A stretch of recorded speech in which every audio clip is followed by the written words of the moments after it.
એક હતો ઓઘડશંકર. એનું નામ પોથી પંડિત. એણે ઘણી બધી પોથીઓ વાંચી હતી અને કેટલીય ચર્ચા વિચારણા કરીને આખી જિંદગી કાઢી નાખી. એને અંધારાની બહુ બીક લાગે એટલે કહે, લાવ ને સૂરજને પકડીને લઈ આવું. એટલે ઓઘડશંકર સૂરજને શોધવા નીકળ્યો. ઓઘડની આસપાસ જે અંધારું હતું એ અંધારાની આંગળીએ કેડીએ જતો ગયો. જેમ જેમ આગળ ગયો તેમ અંધારું ગાઢું થતું ગયું. ઓઘડને થયું, ચાલ અંધારું જ મળ્યું છે તો અંધારાનો સ્ત્રોત શોધી કાઢો. એકવાર અંધારાનો સ્ત્રોત મળી જાય પછી એ સ્ત્રોતનો નાશ કરી નાખો. એટલે બસ બધે અજવાળ્યું. પછી અજવાળાને શોધવાની જરૂર જ નહીં પડે ને. કહે છે કે ઓઘડશંકર હજી એ ચાલ્યા જ કરે છે. પણ અંધારાનો સ્ત્રોત એને મળ્યો જ નહીં ને. હજી એ અંધારાનો સ્ત્રોત હાથે લાગ્યાનું મને નથી ખબર. એને અંધારાનો સ્ત્રોત હાથે લાગ્યો નથી, અંધારાનો સ્ત્રોત મળ્યો નથી, એટલે અંધારાના સ્ત્રોતને જાણે નહીં, અંધારાના સ્ત્રોતને મિટાવે નહીં. ઓઘડ એક ઘડી અંધારામાં રહ્યો, એક પળ રહ્યો, કે એક વર્ષ રહ્યો, કે એક સદી, કે એક કાળ રહ્યો, ઓઘડશંકરને અંધારાનો સ્ત્રોત મળે નહીં, ઓઘડશંકરને અંધારાનો સ્ત્રોત જાણે નહીં, ઓઘડશંકર અંધારાના સ્ત્રોત મિટાવે નહીં, ઓઘડ પ્રકાશ પામે નહીં. ઓઘડશંકર તો ભાઈ મંડી પડ્યો. અંધારું કેમ આવે છે? અંધારું આવે તો શું થાય? અંધારામાં કેટલી તકલીફ પડે. એવા ઘણા બધા ચોપડા ચિતરે ગયો. કેટલા ચોપડા અને કેટલી પોથીઓ ભરીને પ્રોબ્લેમ કેમ જશે એ વાતથી એણે શોધ્યા કરો. અનિષ્ટ, પાપ અને રોગ ક્યાંથી આવે છે એની શોધ હંમેશા ચાલ્યા જ કરે છે.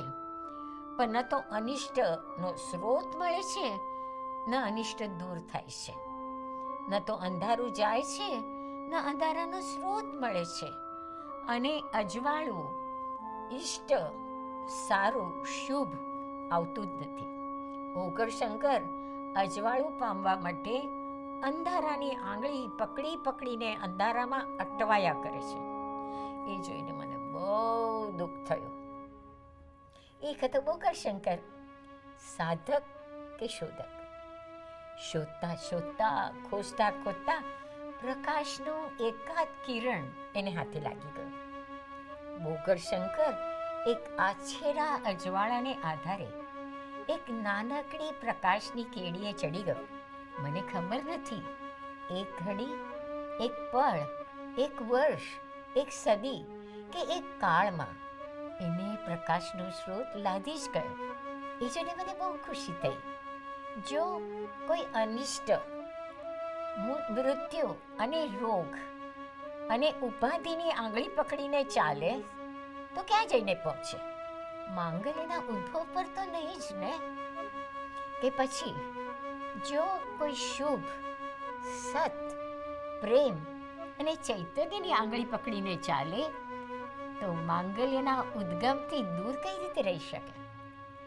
સવાલ તમે કેટલી ખોજ કરી, કેટલું ચાલ્યા, કેટલો પરિશ્રમ કરો એ નથી.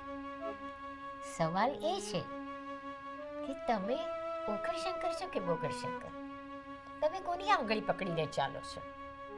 તમસની કેડીએ ચાલો છો કે ઉજાસની કેડીએ? પણ આ ઓઘડશંકરજીને કોણ સમજાવે? અમૃતસ્ય પુત્રાઃ, પ્રકાશનો સ્ત્રોત સુધી કાઢને.